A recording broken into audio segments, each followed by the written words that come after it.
Tonight's headlines, a special report from southern Ukraine, where once again the people are fleeing the Russian bombs.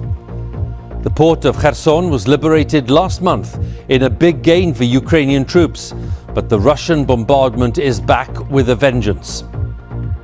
Behind me actually is where an explosion took place just over an hour ago.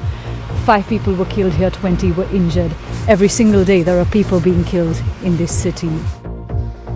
In recent days, hundreds of residents have fled Kherson, terrified of another Russian occupation. We'll be talking to our correspondent in southern Ukraine about the latest situation there. Also tonight, in Birmingham, a murder investigation is launched after a 23-year-old man is stabbed to death in a nightclub. In the US, the Arctic conditions claim at least 62 lives, as some observers call it the blizzard of the century. Eriksson towards Rashford. Beautifully worked. And in today's football, wins for both Manchester United and Chelsea as they make their Premier League returns after the World Cup.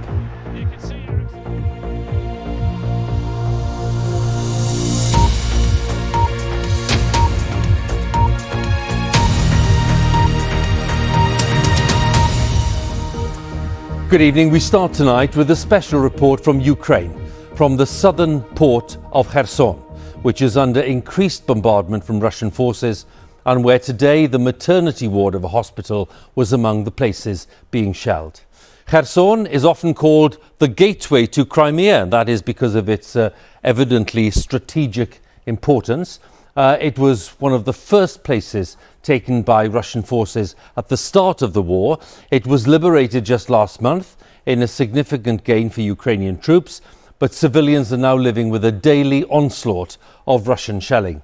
Our correspondent Yogita Lime has spent the past 4 days in Kherson with colleagues Imogen Anderson, Sanjay Ganguly and Mariana Matveychuk, and they sent this special report which does contain some distressing images.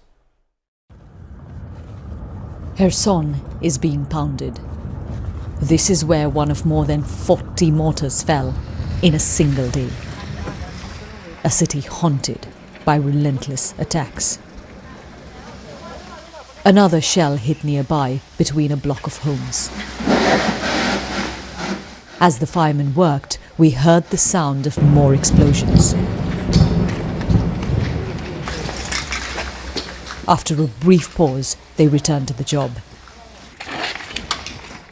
dousing the fire before anyone was hurt.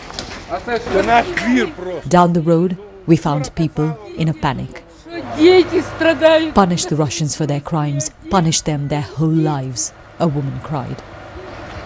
They'd just seen a neighbour's home being bombed. She had to be rescued from the debris. Over and over, this cycle repeats. The day before, 56-year-old Serhiy Breshun was killed here while he was sleeping. We met his mother, Tamara. Serhiy was her only child.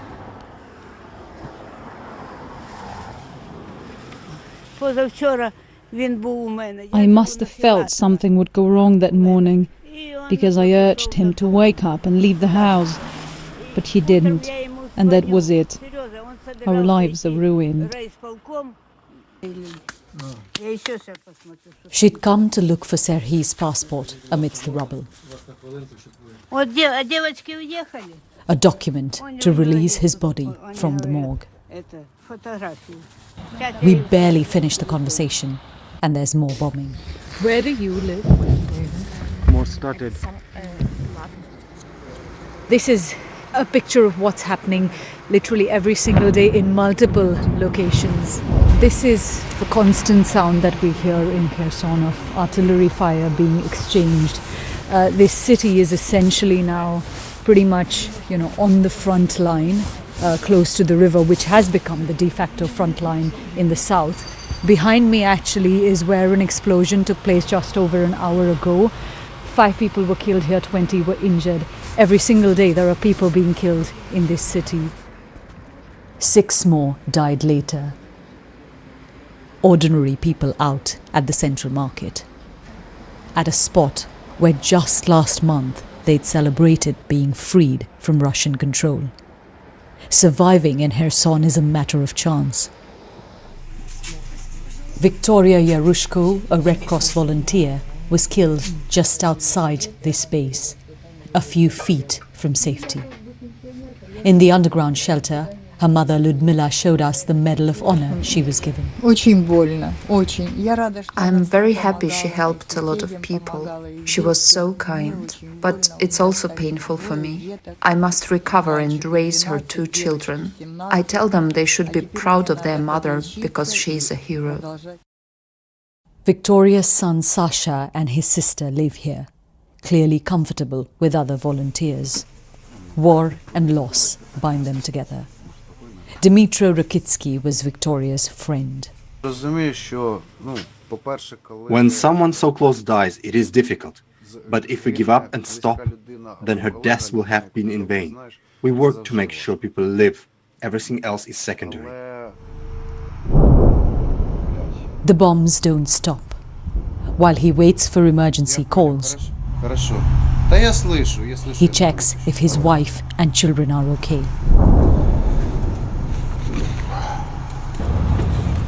Then he heads out to evacuate those in need.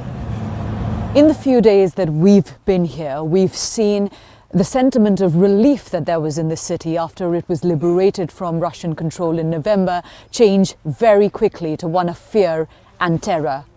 When the Russians withdrew, they pulled back to the other side of the Dnipro River, and that's where they're continuously bombarding the city from. Hundreds have begun to leave Kherson. These roads leading out had been clear till Christmas. What, have you been affected by the shelling? Can you We asked Irina Antonenko why she was going. We stayed this whole time and thought it would pass. But when the home next to ours and my father's home was hit, it was too scary. At the train station, a mother and 3 daughters, carrying all they can in small bags and boxes. It's very difficult to leave. I love Ukraine and my dear city, but we have to get out of here somehow now, Elena Selivanova told us. She doesn't know when she might see these friends again. Everyone in this city has a painful choice to make. Well, let's go live then to the city of Mykolaiv, which is about 40 miles away from Kherson. And my colleague Yogita is there for us tonight. To what extent, Yogita, can you tell us about the Russian strategy here? What sense can you make of it?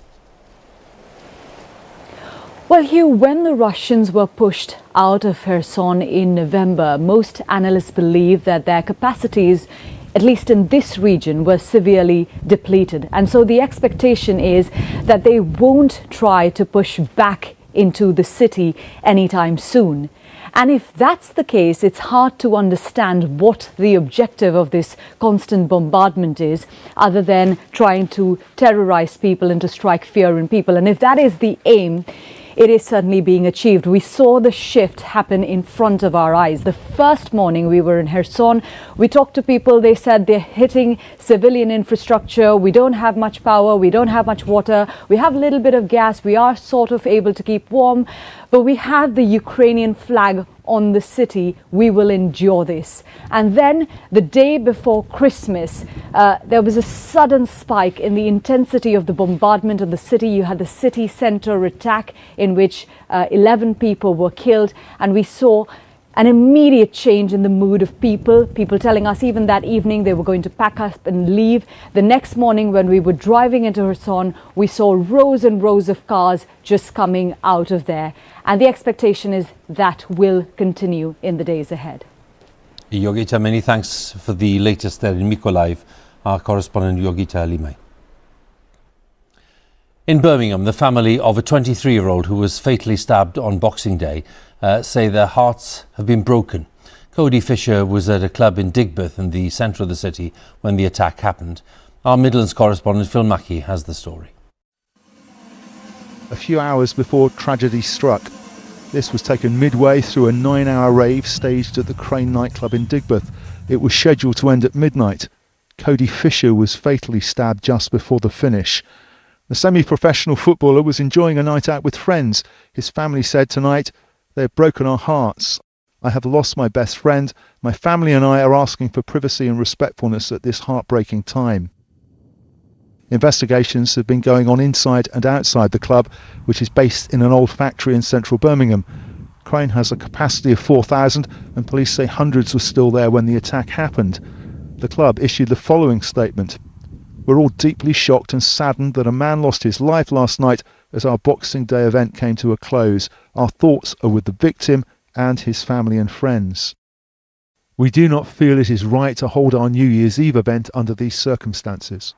Digbeth may look grim during the day, but it comes to life at night. Old industrial buildings have been turned into clubs, restaurants and bars. It's a tragic incident that really, unfortunately, brings home how important it is for the police and other partners to really get on top of knife crime in the city. It's dreadful when these incidents happen because people need to feel that they are safe. They need to feel safe and they need to be safe. Cody Fisher was a well-known figure on the local non-league football circuit. He'd played for a number of teams and they'd all pay tribute tonight. Stourbridge said it was devastated at his loss. Bromsgrove Sporting described losing a dear friend, and his most recent team, Stratford Town, said that they were saddened and they all sent their condolences to Cody's family. We're due to play Stratford next Monday at home, and Cody is a registered player with Stratford, and we tend to use that match as a tribute to Cody, and we can all show our love and respect to him on that day. One of Cody's former teammates at Bromsgrove brought flowers this afternoon. Questions are being asked about whether security had been tight enough at the club on a night that should have been a celebration but ended in sorrow. Phil Mackey, BBC News, Birmingham. Rail passengers have been warned to expect further disruption following the latest round of strikes by rail workers. Members of the RMT union, who work for Network Rail, ended their latest action over paying conditions at 6 this morning. Network Rail said around 70% of services were operating. But in some of the UK's biggest rail hubs today, there was congestion and there were delays because fewer trains were running. And there's more action to come because next week the RMT are planning another 4 days of strikes marked there on the calendar, and the train drivers union ASLEF will be on strike on Wednesday the 5th of January. In Merseyside, 2 people have been arrested in connection with the murder of a 26-year-old woman on Christmas Eve. Ellie Edwards was shot in the head at a pub in Wallasey Village. A man aged 30 has been arrested on suspicion of murder and attempted murder, and a 19-year-old woman was arrested on suspicion of conspiracy to murder. Merseyside police said this evening that they would be relentless in their search for those responsible. Now, the extreme winter storms affecting much of North America have now claimed the lives of at least 62 people. US officials are calling it the blizzard of the century, with an extra 9 inches of snow expected during the day in New York State, where the city of Buffalo has borne the brunt of the Arctic conditions. The storm has affected a vast area from Canada in the north down through the US and reaching Mexico. President Biden has now approved emergency measures, as our correspondent Neda Taufik reports. Buried by record snowfall, Buffalo has only begun to dig itself out. Up until now, near whiteout conditions and hurricane-force winds created a life-threatening situation, paralyzing emergency response efforts and trapping vehicles along the roadways. This once-in-a-lifetime blizzard has claimed the lives of at least 28 people here during the holiday weekend. The fear now is that more fatalities will be uncovered by the melting snow. The situation is still dire. Thousands are without power and a driving ban remains in place. At grocery stores, reopening for the first time since the storm hit, people queued up to stock up on much-needed essentials and food. Authorities pleaded with people to be careful as they slowly open up the city over the next several days. There's a lot of roads that are completely blocked right now that have no access whatsoever. And people are trying to drive on these roads or trying to get into these neighborhoods, and they can't. Please, please, you heard the mayor beg, I'm begging. Stay home. In other parts of the country, the thawing out after the deep freeze has led to a new set of issues. In Montana, which recorded temperatures as frigid as minus 45 degrees Celsius, the sudden warming created flash flooding. In the small town of Fishtail, massive chunks of ice blocked roads and covered people's yards. That shift in temperature caused ice to melt very quickly, and it just released all of the ice off of the West Rosebud, causing kind of like a tidal wave.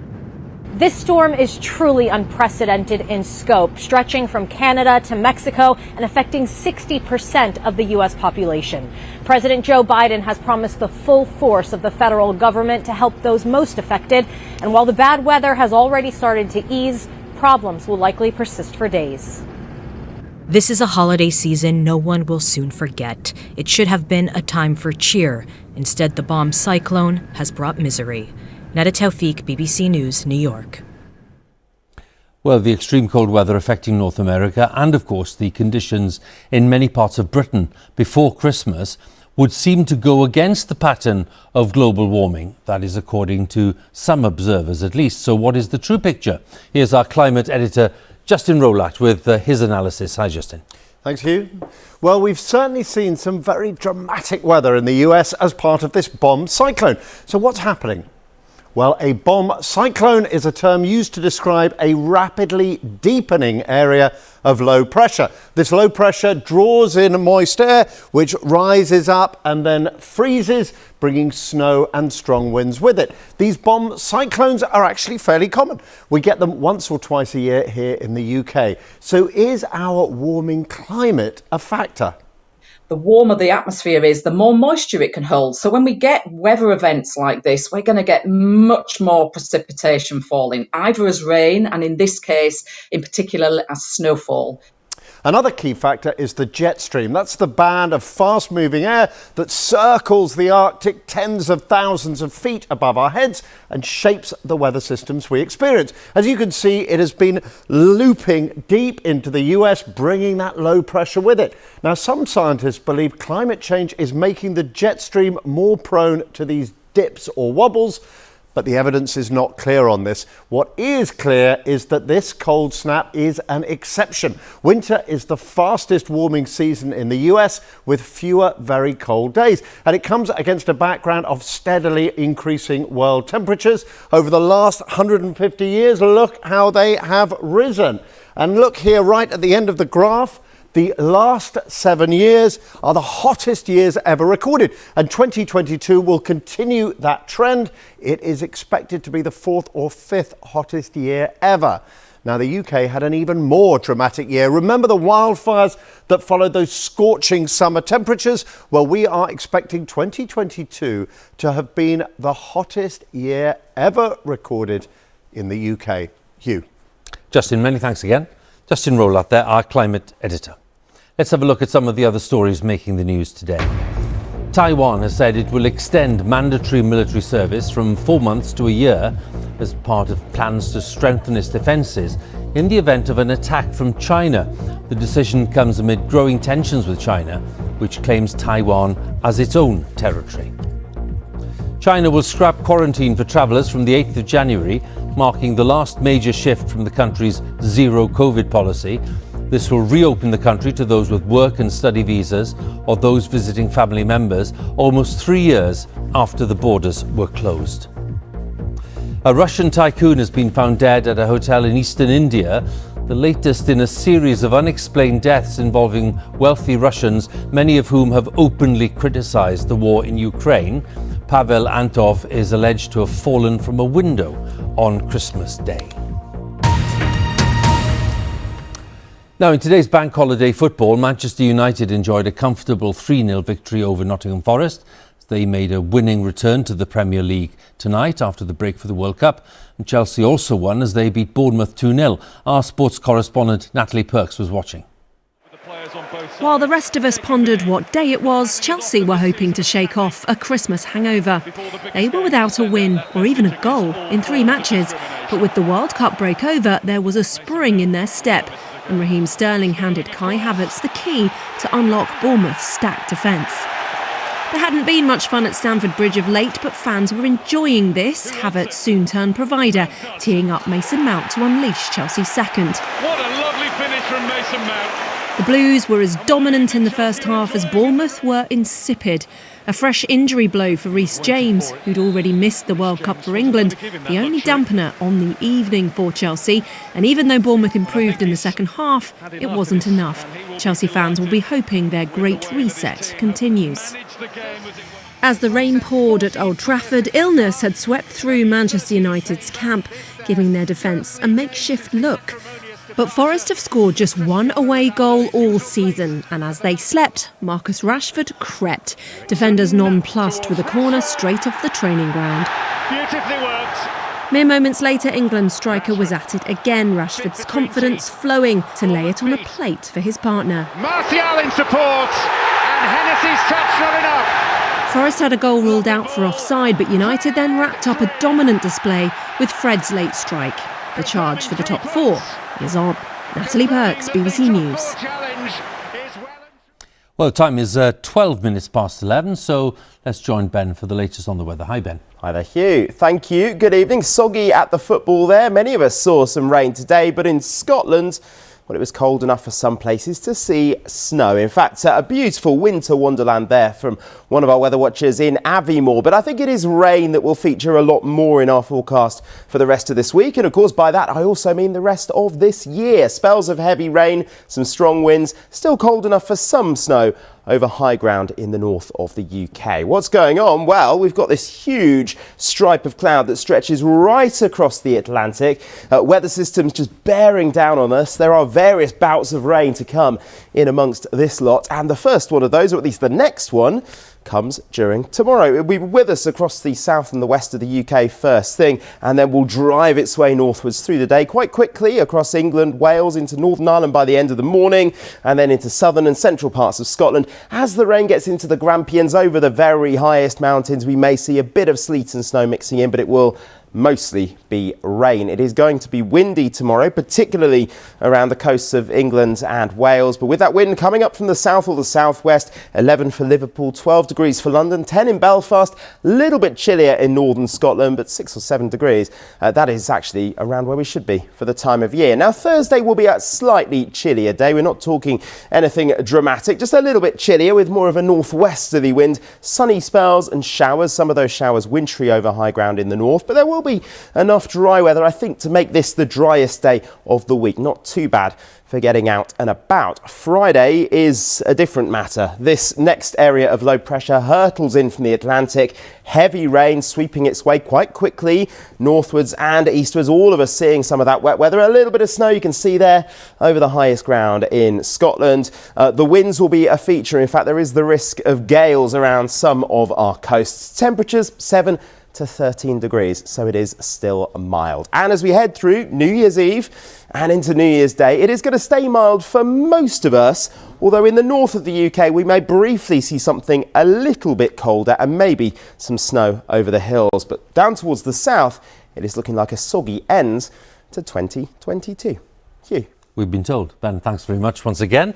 And that's it. BBC News on Bank Holiday Tuesday, the 27th of December. Quick reminder, of course, you can keep up to date with all the latest developments on the BBC website overnight. Here on BBC One, it's time now to join all of our colleagues in the nations and regions standing by at this late hour with the news where you are. But from all of us here, thanks for watching and good night.